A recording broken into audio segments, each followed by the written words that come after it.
It's time again for the Insiders with Chuck Chvala and Scott Jensen, sponsored by the Wisconsin Counties Association and the Tommy G. Thompson Center on Public Leadership. Hi, I'm Chuck Chvala, former Senate Majority Leader. And I'm Scott Jensen, former Assembly Speaker.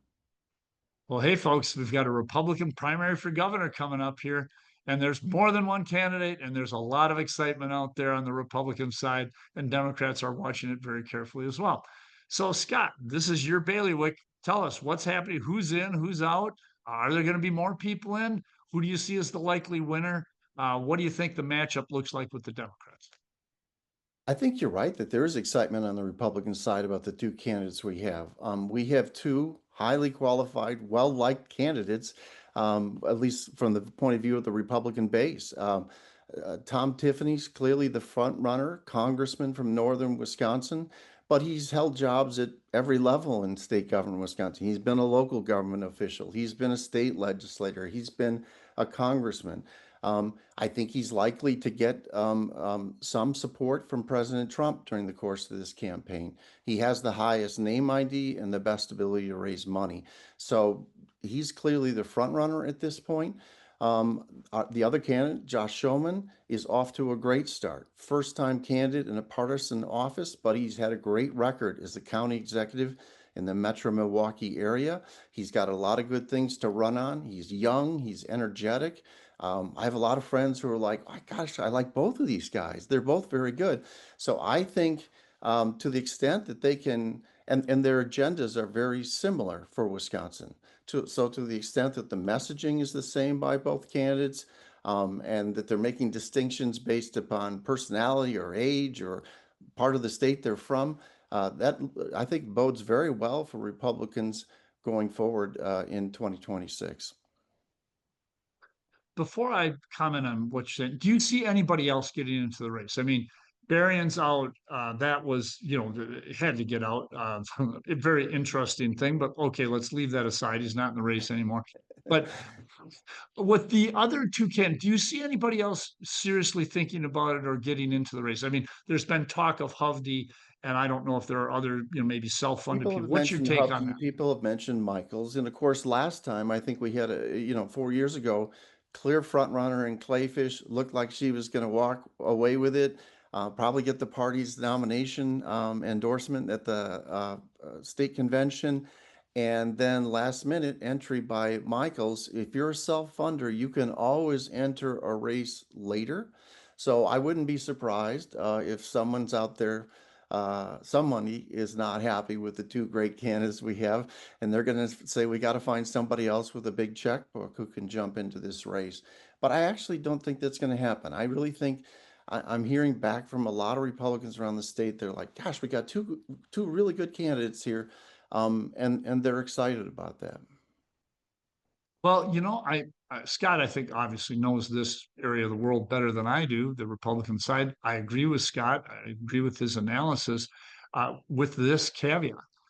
I think if you're a Democrat, and I agree with Scott that Tiffany is the odds-on guy to win here. I mean, he has greater fundraising capacity, greater name recognition. He comes from what is now a big Republican base up in northern Wisconsin. But if I'm a Democrat, I got to pray for a candidate like Tiffany. My God, if this guy wins the primary, just a couple of years ago, this was not a youthful indiscretion. Just a couple of years ago, this guy sponsored a bill to make abortion illegal after 6 weeks. A lot of women don't even know they're pregnant, or if they do, they don't know what. My goodness, that is. It's not just that issue. And people may say, well, abortion isn't going to be that big an issue. Well, I think it is, but what it is it's a proxy for how extreme the guy is. He is full on MAGA Trump, absolutely. And that's Scott is right. I think he'll get some help from Trump. And Trump is not going to be popular next year. That second administration midterm election is always bad for presidents. And Donald Trump doesn't seem to be doing anything that's going to make it any better. If I'm a Democrat, I just can't wait for Tiffany. By the way, not only is it the extremism, it's also the location. Republicans have been bleeding votes in the suburbs around Milwaukee in the WOW counties. I mean, Ozaukee County, I will make a prediction right now that if Tiffany is the nominee for governor, Ozaukee County will be voting blue for governor in this next year's election. That's how bad it's getting for the Republicans. And by the way, Tiffany has no connection with that part of the state. Do you think that that 6-week abortion ban is going to sell well with suburban women who are deserting the Republicans in the WOW counties? No, it is not going to help. Do you think that will help in the BOW counties, Brown, Outagamie, and Winnebago? No, that is not going to help. If you're a Democrat, you have to pray that Tom Tiffany is the nominee. And I don't care how much money, you can't put enough lipstick on that pig. It will just not work, you know? So I think at the end of the day, I think Scott's right about the Republican primary. I don't see somebody else probably getting in. MAGA is going to be behind him. I don't think you can stop that train. And Democrats are going choo choo, bring it on. So we talked last week about the importance of personality, and I think I would challenge someone who's not like a deep insider to remember what issues Governor Evers ran on 8 years ago. Can't remember. The reason you can't remember is what the campaign came down to was personality. People were like, he's grandpa, he's steady. I'm not worried about this guy being in charge of the state. Tom Tiffany has a different appeal. His appeal is, I'm authentic Wisconsin. This is a guy who hunts, who fishes, who lives up north, who had a small business that took people around lakes in a pontoon boat. I mean, this is about as Wisconsin as you get. The only thing, he actually has a dairy background. You cannot be much more Wisconsin than Tom Tiffany. I think that's likely to come through. Josh Schoeman also has a great personal bio story to share with people across the state. So we talked, it's not just the messaging, it's the personality, and it's not just the issues. You're right. The Democrats are going to do everything they can to make abortion an issue. I just got out of the field with a poll. It didn't make the top 10 issues in this state. Money can change that. I recognize it. But Tom Tiffany's voting record is he voted for the 20-week ban on abortion in Wisconsin. 20 weeks is where 70% of the people in Wisconsin think that is the reasonable spot in the spectrum on the question of abortion. More importantly, the polling that's out there right now on issues shows that while there's a slight Dem advantage on the generic ballot in this state, when it comes to the top issues, the advantage goes to the Republicans on issues like affordability and, interestingly enough, education. So I think this race is teed up for another typical Wisconsin deal where the next governor is going to win by 25 or 30,000 votes, just like it was the case with the last 2 or 3 governors in the state. They're all close elections, and it's going to happen again. Well, Tony Evers just won, re-election in the last election. He got about a 3.4% margin.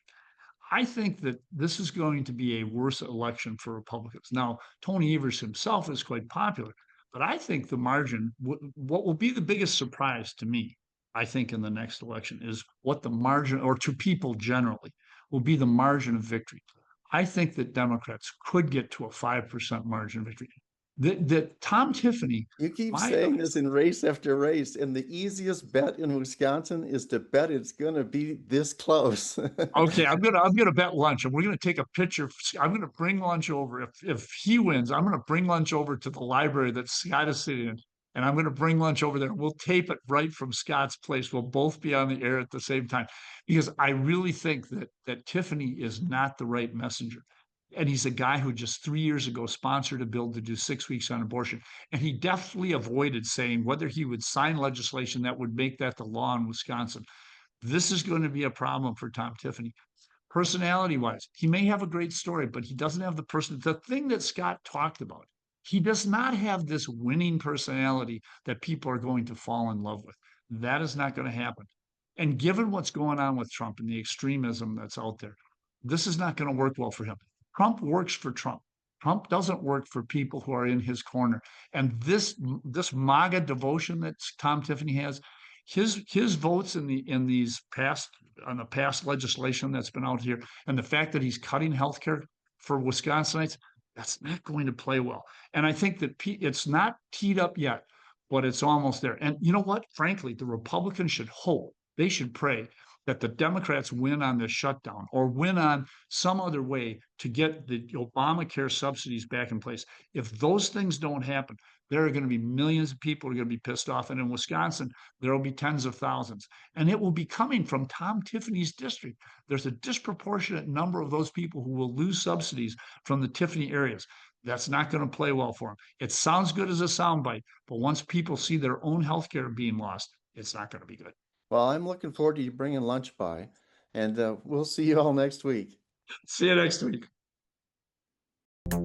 You've been listening to The Insider with Chuck Chvala and Scott Jensen, sponsored by the Wisconsin Counties Association and the Tommy G. Thompson Center on Public Leadership.